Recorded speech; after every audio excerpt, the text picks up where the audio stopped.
আগামী 12ই ফেব্রুয়ারি জাতীয় সংসদ নির্বাচনের সঙ্গে অনুষ্ঠিত হতে যাওয়া গণভোটে হ্যাঁ ভোট দেবার আহ্বান জানিয়েছেন প্রধান উপদেষ্টা প্রফেসর মোহাম্মদ ইউনূস। সন্ধ্যায় জাতির উদ্দেশ্যে দেয়া এক ভিডিও বার্তায় এই আহ্বান জানান প্রধান উপদেষ্টা। প্রিয় দেশবাসী, আসসালামু আলাইকুম। জুলাই গণ অভ্যুত্থান জাতির ইতিহাসে এক অসাধারণ অর্জন। এটি অপ্রত্যাশিতভাবে জাতির জীবনে গণতন্ত্র, ন্যায় বিচার ও মানুষের অধিকার প্রতিষ্ঠার সুযোগ এনে দিয়েছে। এই লক্ষ্যে আমরা এর মধ্যে বেশ কিছু সংস্কার করেছি। আরও গভীর ও সুদূর প্রসারী সংস্কারের জন্য দেশের সকল রাজনৈতিক দলের ঐকমত্যের ভিত্তিতে জুলাই সনদ প্রণয়ন করেছে। এই জুলাই সনদ বাস্তবায়নের জন্য আপনাদের সম্মতি প্রয়োজন। এর জন্য গণভোটের আয়োজন করা হয়েছে। এই গণভোটে অংশ নিন, সনদে আপনার সম্মতি দেন।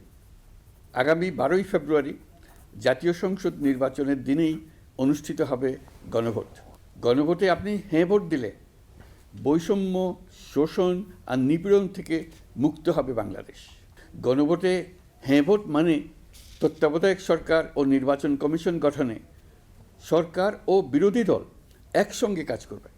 সরকার ইচ্ছামতো সংবিধান পরিবর্তন করতে পারবে না। গুরুত্বপূর্ণ পরিবর্তনের জন্য জনগণের সম্মতি নিতে হবে। এতে আরও বলা আছে, বিরোধী দল থেকে ডেপুটি স্পিকার ও সংসদের গুরুত্বপূর্ণ কমিটির সভাপতিরা নির্বাচিত হবেন। একজন ব্যক্তি সর্বোচ্চ 10 বছরের বেশি প্রধানমন্ত্রী থাকতে পারবেন না। বিচার ব্যবস্থা স্বাধীনভাবে কাজ করবে। সংসদে নারীদের প্রতিনিধিত্ব বাড়বে। ক্ষমতার ভারসাম্য রক্ষায় পার্লামেন্টে একটি উচ্চ কক্ষ গঠিত হবে। আপনার মৌলিক অধিকার আরও সুরক্ষিত হবে। রাষ্ট্রভাষা বাংলার পাশাপাশি অন্যান্য জাতিগোষ্ঠীর ভাষাও সাংবিধানিকভাবে স্বীকৃতি পাবে। দণ্ডপ্রাপ্ত অপরাধীকে রাষ্ট্রপতি ইচ্ছেমতো ক্ষমা করতে পারবেন না। সব ক্ষমতা একজন প্রধানমন্ত্রীর হাতে থাকবে না। এবং এরকম আরও কিছু গুরুত্বপূর্ণ প্রস্তাব এর মধ্যে রয়েছে।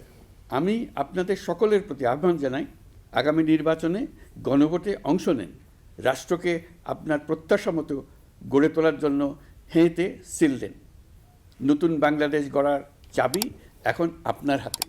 হেঁতে সিল দিলে নতুন বাংলাদেশ গড়ার দরজা খুলে যাবে। হেঁতে আপনি নিজে সিল দেন, আপনার পরিচিত সবাইকে সিল দিতে উদ্বুদ্ধ করুন এবং তাদেরকে ভোট কেন্দ্রে নিয়ে আসুন। দেশ পাল্টে দিন। ইনশাল্লাহ আমরা সবাই মিলে দেশ গড়ার এই সুযোগ নেব। মহান আল্লাহ আমাদের সহায় হন।